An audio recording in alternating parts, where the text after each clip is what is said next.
कल हमने वीडियो भेजा था आप लोगों के पास उद्धव प्रसंग का, कवि जगन्नाथ रत्नाकर जी का लिखा हुआ, और वीडियो आप लोगों ने देखा होगा।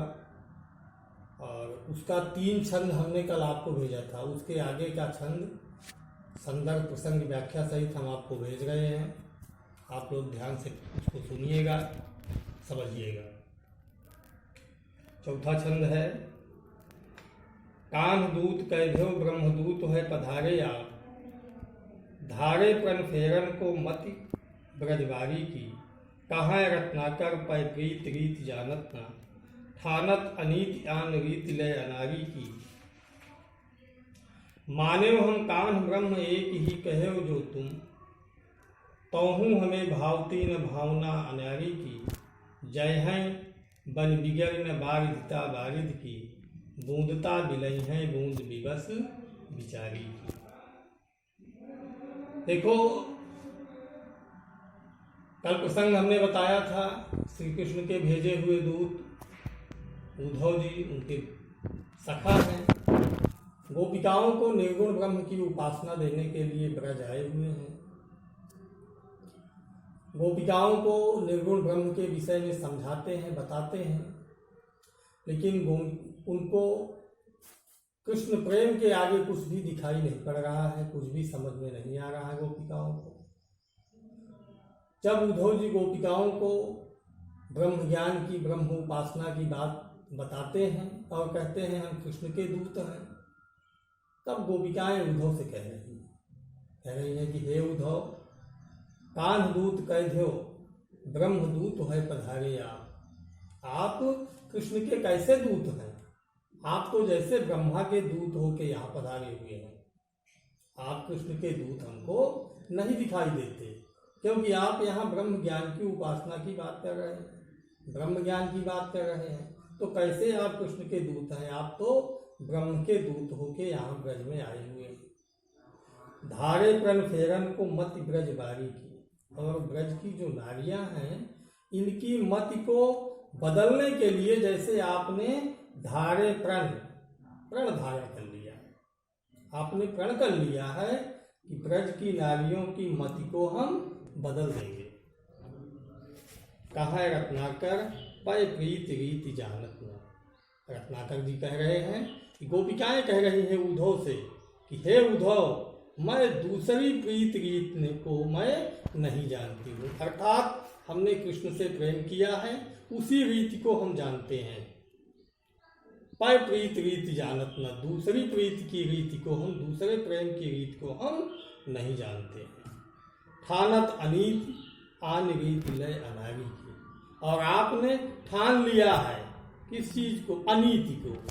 आप हमसे अनीति करने के लिए कह रहे हैं, ऐसा आप जो है संकल्प करके आए हैं कि हम अनाड़ी हैं, हमसे अनीति आप करवा रहे हैं जो हम लोग नहीं कर पाएंगे। अर्थात निर्गुण ब्रह्म की उपासना गोपिकाओं के लिए जैसे अनीति लग रही है।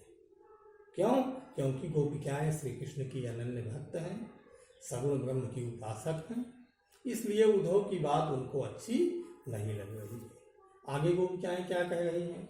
कह रही हैं कि मान्यो हम कान्ह ब्रह्म एक ही कहो जो तुम।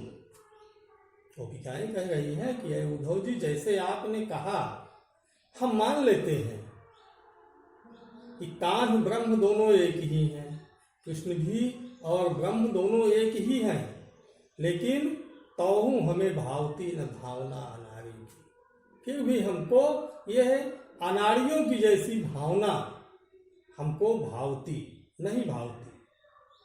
तौहू हमें भावती न, फिर भी हमको ये अनाड़ियों जैसी भावना पसंद नहीं है।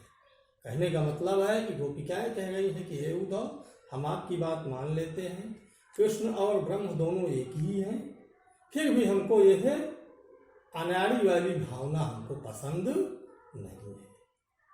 और अंत में क्या कह रही हैं कि जय है बन बिगड़ बारिधिता बारिध की, बूंदता बिलई है बूंद बिबसी बिचारी की। बारिधिता माने होता है विशालता, बारिधि माने होता है समुद्र। गोपिकाएं कह रही हैं कि जय है बन बिगड़ बारिधिता बारिध की, वारिधिता माने विशालता, वारिधि माने समुद्र की। कहने का मतलब है कि ब्रह्म तो समुद्र है, उस तो जो है बहुत विशाल है, उसकी विशालता में कोई कमी नहीं आएगी। लेकिन बूंदता बिलई है बूंद विवश बिचारी की, कह रही है हम लोग तो उस समुद्र की एक बूंद के समान हैं। गोपिकाएं कह रही हैं कि हम लोग, ब्रह्म तो समुद्र के समान विशाल है और हम लोग एक बूंद के समान हैं। अगर वो बूंद समुद्र में नहीं भी मिलेगी तब भी समुद्र की महानता बनी रहेगी, लेकिन वो उस बूंद का अस्तित्व समुद्र में मिलके समाप्त हो जाएगा। कहने का मतलब गोपिकाओं की ये है कि अगर हम लोग ब्रह्म की उपासना नहीं भी करेंगे तो ब्रह्म तो व्यापक है, उसके तो बहुत उपासक हैं, उसका कुछ नहीं बिगड़ेगा। लेकिन हम लोगों का अस्तित्व जो कृष्ण से है, कृष्ण प्रेम से जो हम लोगों का अस्तित्व है, वो ब्रह्म में विलीन हो के हमारा अस्तित्व समाप्त हो जाएगा। ये चौथे छंद की व्याख्या रही। पांचवा छंद हम पढ़ते हैं उद्धव शतक का। चिंतामणि मंजुल पवार धोरि धारण में, कांच मन मुकुर सुधारि रखिबो कहो। कहा रत्नाकर वियोग आदि सारण कहो। ऊधो हाय हमको बयारी भकिबो कहो। रूप रसहीन जाहि निपट निरूप चूके। ताक्यो रूप ध्याइबो अरस चकिबो कहो। एते बड़े विश्व माही हेरहु न पहिए जान। ताही त्रुटि में नयन मूंद लखिबो कहो। देखो गोपिकाएं कितनी अच्छे ढंग से उद्धव को समझा रही हैं। कह रही हैं, हे उद्धव आप कैसी बात कर रहे हो। चिंतामणि मंजुल पवार धूप धारण में, हमारे कृष्ण क्या हैं, चिंतामणि के समान है, अमूल्य वस्तु है। और उनको, पवित्र चिंतामणि को आप कह रहे हो पवार धूप धारण में, धूल में उनको फेंक दो। और कांच मन मुकुर सुधार रखिबो कहो। और कांच रूपी, कांच को जैसे आप हृदय में बसाने के लिए कह रहे हो।